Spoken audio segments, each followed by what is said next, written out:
Hello everyone, आज हमारे साथ सिमरन जी हैं जिनका rank 8 PU 3A law department में आया है। मतलब कि ये जितने भी मैं रैंक बता रहा हूँ विदाउट एनी वेटेज, जो मतलब कि आपका लिस्ट आती है, सबसे पहले जो लिस्ट आती है उसके अकॉर्डिंग मैं आपको रैंक बता रहा हूँ। तो सिमरन जी रैंक 8 आया आपका।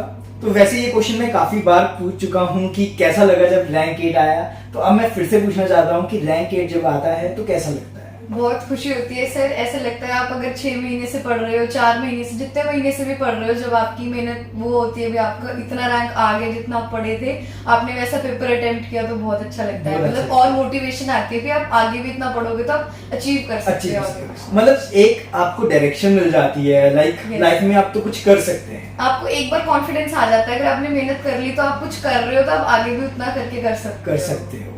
तो सिमरन जी, जैसे कि मुझे याद है कि मैं हमेशा आपको कहता ही होता था कि आप तो मेरे टॉपर बनोगे, हमेशा आपका रैंक टॉप 10 में आएगा, हमेशा कहता था। और आप मेहनती भी काफी ज्यादा थे।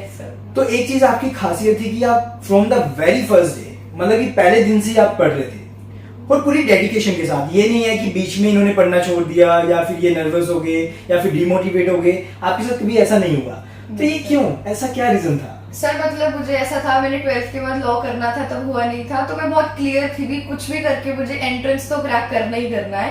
पहले मेरा मोटिव सिर्फ क्रैक करना था। फिर जब मैं पढ़ने लगी तो आई थॉट भी ये चीज तुम ऊपर भी रैंक लेके आ सकते हो अगर तुम, और मेरे पास टाइम भी काफी था, तो फिर राइट प्रिपरेशन के साथ मुझे था भी मैं कर सकती हूँ, तो स्लैक क्यों ही करना है। ओके। जब आप कुछ कर सकते हो, आप में पोटेंशियल है, तो आपको टॉप भी करना चाहिए। आपने DU का भी एग्जाम दे रखा है, तो अभी तो रिजल्ट नहीं आया।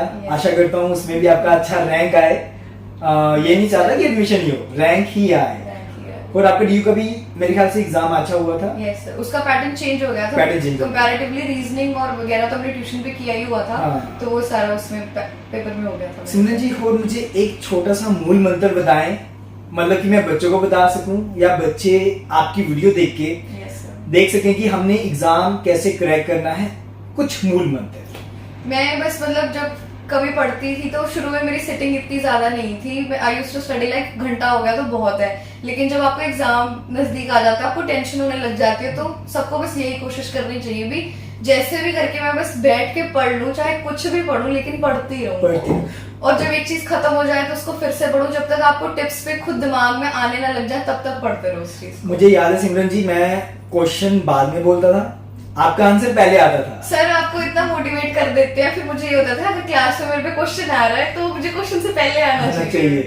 तो बल्कि मैं इनको कहता होता था, सिमरन जी क्वेश्चन सुन लो पहले कि बाकी बच्चे नर्वस हो जाएंगे। और बाकी बच्चे नर्वस होते भी थे। देखो, इसमें इनकी गलती नहीं है कि ये बाकी बच्चों को नर्वस कर रहे थे, बल्कि बाकी बच्चों को होना चाहिए था कि हम भी सिमरन जी जैसे बने, है ना? तो सिमरन जी, आपके अंदर खासियत थी, ऑब्वियस है। मैं आशा करता हूँ कि ऐसे बच्चे मेरे पास आए, आपके जैसे बच्चे आए जो टॉप 10 में तो मिनिमम रैंक लेके आए। और सिमरन जी, मैं इतना पूछना चाहूंगा आपसे कि कब तैयारी शुरू करनी चाहिए और मतलब क्या राइट टाइम है तैयारी शुरू करने? मेरे अकॉर्डिंग अगर आप मतलब PU वगैरह के लिए एम कर रहे हो तो 6 मंथ्स बहुत सफिशिएंट है। लेकिन आपको मतलब अगर आप स्टार्ट करना चाहते हो तो फर्स्ट 2 मंथ्स में आप 1-2 घंटे की सेटिंग आराम से देते रहो, ट्यूशन वाला सब कवर करते रहो, होमवर्क करते रहो, और जो लास्ट के 3-4 मंथ्स है उसमें तो मतलब जितना दे सकते हो उतना दे दो। मतलब लास्ट 3-4 मंथ्स तो काफी ज्यादा 3-4 मंथ्स में तो। और मैंने 3 ईयर लॉ दिया था, तो इससे हमारे ग्रेजुएशन के एग्जाम्स भी होते हैं। तो इसके लिए आपको मतलब रोज सेटिंग देनी बहुत जरूरी है। मतलब कि एट द एंड आपको मेहनत करनी पड़ेगी। मेहनत तो 3-4 मंथ्स तो एटलीस्ट करनी पड़ेगी। और आपको पूरा दिन भी पढ़ना पड़ेगा। पूरा दिन, लास्ट के 10-20 दिन और महीना तो मैं मतलब ऑलमोस्ट सारा दिन पढ़ेगा। चाहे मुझे कॉन्फिडेंस आ गया था मेरा पेपर हो जाएगा, बट मुझे था भी अगर पेपर है तो पढ़ना सारा दिन पढ़ना पड़ेगा। और सिमरन जी, एकेडमी का क्या रोल रहता है, थोड़ा सा मुझे ये भी मुझे तो पर्सनली एकेडमी का आपकी तैयारी में बहुत रोल लगता है, बिकॉज मैं पढ़ लेती हूँ, मुझे पता है, मैं अपने एग्जाम्स भी देती हूँ, आई कैन स्टडी, बट मुझे गाइडेंस की बहुत जरूरत होती है। एकेडमी आपको एक लिमिटेड मटेरियल प्रोवाइड करती है और आपको एक तरीका बताती है, स्ट्रैटेजी भी, आप कैसे पेपर अटेम्प्ट करोगे और कैसे मार्क्स आएंगे। बाकी मैं बच्चों को हमेशा कहता हूँ एकेडमी का रोल काफी कम रहता है, 50% एकेडमी का रोल है, ज्यादा रोल बच्चों का रहता है कि बच्चा मेहनत कितनी कर रहा है, घर में सेल्फ स्टडी कितनी कर रहा है। देखो, इनके साथ और भी बच्चे थे, ऐसा तो नहीं है कि सभी का क्लियर हो गया। सेम ही क्लास में थे, सेम ही थे, सब कुछ टीचर सेम थे, पर किसी बच्चे का हो गया, किसी का नहीं हुआ। तो इसमें मेन मैं हमेशा मानता हूँ कि बच्चे की मेहनत। अगर सिमरन जी जैसे बच्चे हमारे पास हों, हार्ड वर्किंग हों, तो डेफिनेटली सभी बच्चों का एग्जाम क्रैक हो जाए, है ना सिमरन जी? बस जो क्लास में हम यूजुअली पढ़ते हैं हम उसे रिवाइज ही नहीं करते, तो हमें वो चीज याद ही नहीं रहती। तो रिवाइज करना तो बहुत जरूरी है, जो आप एक दिन क्लास में पढ़ लो, और इतना बर्डन भी नहीं होता भी आप कर ही ना सको। मतलब बार बार हाँ। इस चीज को पढ़ते हैं। जब आप बार बार पढ़ने लगोगे आपको खुद को कॉन्फिडेंस आता है कि मुझे तो बिना सोचे ये चीज याद है। यही चीज है। और सिमरन जी आप 3 साल के बाद क्या करना चाहते हो लॉ के बाद? अभी मैं जब मतलब सर जब स्टार्ट करेंगे तो उसके बाद देखेंगे, मैं लिटिगेशन भी इंटर्नशिप्स करके देखूंगी, कॉर्पोरेट करूंगी, नहीं तो ठीक है। जुडिशियल सर्विसेज तो मेन आप पीयू जाना चाहते हो या दिल्ली यूनिवर्सिटी जाना चाहते हो? सर एक बार तो डीयू है माइंड में, क्योंकि अच्छा। सब कहते हैं बेटर है। डीयू बेटर है। डीयू बेटर क्यों लगता है आपको? डीयू में लोग कहते हैं वहाँ पे अपॉर्चुनिटीज ज्यादा है, क्योंकि दिल्ली में मतलब पंजाब में भी कोर्ट्स हैं, लेकिन दिल्ली के आसपास बहुत कोर्ट्स काफी हैं, सारे ट्रिब्यूनल्स courts हैं, हैं, इतना बिल्कुल। कुछ है, तो आपको इंटर्नशिप ढूंढने में डिफिकल्टी नहीं होती। बाकी इंटर्नशिप तो मैं आपको चंडीगढ़ में भी कोई मुश्किल नहीं आने दूंगा Yes. अगर आप चंडीगढ़ आते हो, क्योंकि ज्यादातर सभी एडवोकेट्स जानते ही होते हैं, Yes. है ना? हाँ, यहाँ पर एक कमी है, यहाँ पर कंपनीज कम है।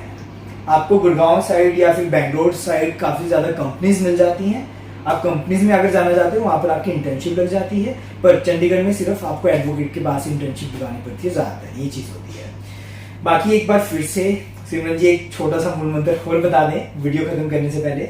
मैं बस सबको यही एडवाइस करना चाहूंगी, लेकिन जब आप अपनी प्रिपरेशन स्टार्ट करो तो आप यही सोच के स्टार्ट करो भी मेरा तो क्रैक होगा, किसी और का होना हो, और मतलब मैं कर सकता हूँ या कर सकती हूँ, और मेरे को अपना 100% देना, और उससे डेफिनेटली क्रैक हो जाएगा। मतलब आपको 100% हार्ड आपको वर्क ये करना है। सोचना है ही नहीं भी मेरे से होगा नहीं, या मैं पीछे रह जाऊंगी या कुछ भी, मतलब एक बार सोच लिया तो हो ही जाएगा। हो ही और जाएगा। प्रिपरेशन के बीच में तो बिल्कुल भी नहीं सोचना कि नहीं होगा। मतलब कभी डिमोटिवेट नहीं होना। और अगर आपसे मेरे पर्सनली जो बॉक्स में मार्क्स नहीं आते थे तो मुझे डर लगता था, अभी तेरे इसमें तो नंबर ही नहीं आ रहे तो वहाँ क्या करेगी, बट मैंने कभी ये नहीं सोचा था कि मेरा कभी क्रैक ही नहीं होगा। और मैं आपको एक चीज बता दूं, सिमरन जी के मॉक टेस्ट में मार्क्स हमेशा अच्छे आते थे। लाइक जैसे एग्जाम में अच्छे मार्क्स आए वैसे ही मॉक टेस्ट में आते थे। हाँ, 1-2 मॉक्स में इनके कम नंबर बाई चांस आ गए थे, 1-2 में आए थे शायद, 1-2 में आए है ना?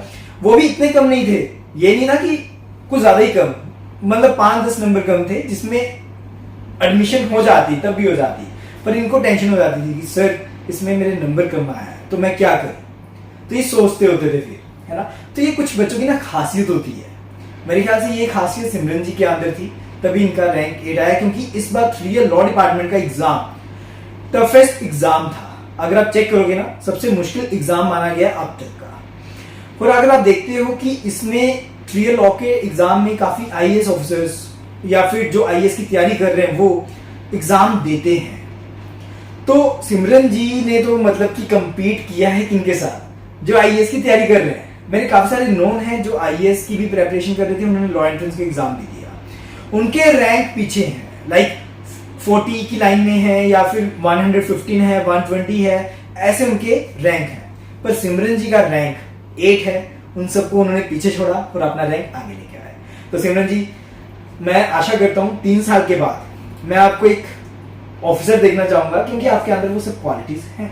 एक और लास्ट टिप, मतलब जब आप मोटिवेटेड होते हो और आपको लगता है ना कि आपको सर बहुत प्रेज करते हो तो आपको आदत हो जाती है भी मेरे तो कम आने नहीं चाहिए। मेरे जिन 2 मॉक्स में नंबर कम आए थे ना क्लास में सबसे, मतलब आई यूज्ड टू बी मतलब ऊपर ही आते थे, तो जब मेरे कम आए तो मुझे ये टेंशन हुई मेरे कम आ कैसे गए इस मॉक में। बिल्कुल। तो मतलब आपको आदत हो जानी चाहिए कि मेरे तो ऊपर ही रहना चाहिए, इससे नीचे में जाने ही नहीं चाहिए। मतलब कंसिस्टेंसी आपको दुख होना चाहिए कि मैं नीचे कैसे आ गया। ये चीजें बहुत प्ले करेंगी, मैटर करती है। Thank you so much Simran ji, thank you so much, आप हमारे पास आए टाइम निकाल के, क्योंकि आप ये शायद डीयू चले जाएं तो पता नहीं ये वापस आएंगे नहीं आएंगे मिलने। ठीक है, thank you Simran ji, thank you so much.